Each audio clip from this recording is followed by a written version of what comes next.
what do you need to see to re-enter the market, even if it's just partially re-enter the market? What do you want to see? Well, one of the first things I want to see is a higher high, right? Which we just did yesterday. Hmm. So that's a really big deal to me.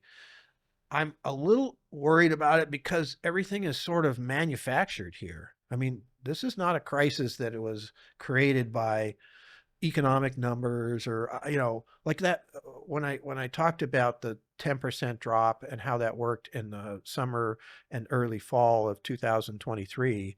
That was because of numbers that were coming through that were showing the potential for higher inflation, and the market was worried about that. This is just a couple people deciding that they want to put these massive tariffs on every country in the world. um, and so, and then of course the market drops. We lose like what, $11 trillion of market value since inauguration day when we got down to that low point. And then they can change their tone. Hey, let's pause this. Let's start. Monday we're down 2.5% because we're going to fire Powell. Tuesday through Friday we're back up hitting. We beat the high that was established in that pause because we're talking better. So you can go either way. And then today they come out and say, well, we're threatening, to not extend this pause on all of these other countries. And so I don't, it's just super messy. And it's hard to say whether or not, the whole Dow theory of higher highs holds up here or not in the middle of this. I don't think it would actually. As a matter of fact, I can guarantee you if they keep 145% tariff on there till pick a time, summer, uh, that higher high won't matter. So that's the key piece for my reentry is motion, strong motion towards reducing the tariff on China. Uh, and I think everybody on the planet is thinking the same thing. So there's hope that that's going to happen.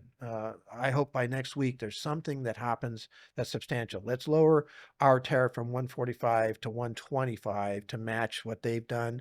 I think that would be a good move. It shows them something. Maybe we can start some real conversations. And Trump wants to talk directly with Xi Jinping. That might be a way to get it to happen to do something. So I would look forward to that. Maybe there's some partial movement just based on that. We'll see what's happening otherwise, but it's a really hard market to deal with. Very difficult because it's not normal. It's one person essentially making up their mind one way or another, and so you can get out and they can change their mind like it did on Tuesday. We got out on Tuesday partially, and they changed their mind. Said, "Hey, we're not going to fire Powell." So this is an impossible environment to try to manage assets, which I'm pretty happy to be sitting on the sidelines for most of this because even if I miss out on some upturn, I'm okay. I'd rather preserve the capital we have because you never know. If something break tomorrow and we'd have some more problems as far as that goes. You might get to a point here where you can't talk your way out of the downturn Hmm. and or the upturn in yields on the bond market or the collapsing of the bond market. I mean, Liz Truss got booted out as the Prime Minister of England because she came up with a plan that the bond market hated, and so for the most part, the bond market doesn't like this plan. You can see it, big giant jump. So we'll see how that plays out.